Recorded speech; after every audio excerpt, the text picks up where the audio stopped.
$800,000 in debt. Unemployed at 41. Awake at 4 a.m. doing math that seemed to end only one way. That was the rock bottom of a woman whose voice now reaches millions. And the order of those two facts is the most important thing you'll hear today. Because the career didn't happen instead of the wreckage. It grew straight out of it. By the last line, you'll have a reason to go get rejected on purpose this week. First, you need to see the con your own brain runs every time you imagine a no. Researchers caught it red-handed and the numbers are embarrassing. But the darker discovery comes later. Your fear of rejection has a job, a secret one, and it's been collecting a salary for years. Start with Mel Robbins in that bed, covers pulled up, certain her story was over. It wasn't over. It was in the basement of everything that came next. History repeats this pattern so often, it's nearly a law. Abraham Lincoln's business collapsed under a debt so large he joked about it like a national one. Then he lost elections, got passed over, buried a son, and fought a darkness his friends feared might take him.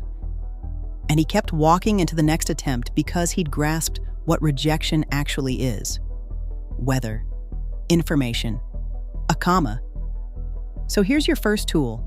After any no, finish one sentence. So now a comma demands a next clause. Write yours within the hour. Except the no itself was never the real problem. The real problem is the half second after. Two people lose the same job offer. One writes, wrong fit. Next application goes out Friday. The other writes, I'm the kind of person who fails and never applies again. Same event. Two opposite lives, built entirely from the sentence each one added. The event is fixed. The meaning is authored by you. So catch your half-second draft and edit it for accuracy. That was about the role, it was never about me. Because every rejection is about a thing, a fit, a moment, and your brain instantly inflates it into a ruling on your entire being. Pry those apart and most of the venom drains out. Still, your brain fights back with loaded dice.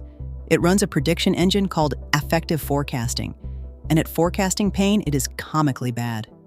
You overestimate how much a rejection will hurt and how long the hurt will last, consistently, measurably, every single time. The dread is a car alarm shrieking over a falling leaf. So run a survival audit tonight. List the 3 rejections you once feared most that already happened. Beside each, write what it truly cost long-term and what it quietly freed you for. The pattern will startle you. Then why do you still flinch? Because the fear is useful. As long as you're afraid of the no, you never have to try at full strength and risk being found wanting anyway. Avoidance protects a fantasy. I could have if I'd really tried, and its salary is your unlived life. The unsent application leaves no scar, which is exactly what makes it lethal. A bruise heals and teaches. The question you never ask simply vanishes, uncounted. So this week, collect a no on purpose. Request the discount, the meeting, the chance. Somewhere refusal is likely. A no leaves a bruise. The unasked question leaves a hole. Every rejection is data about fit, which makes it the fastest route to where you actually belong. Go get told no. It's the cheapest education on earth.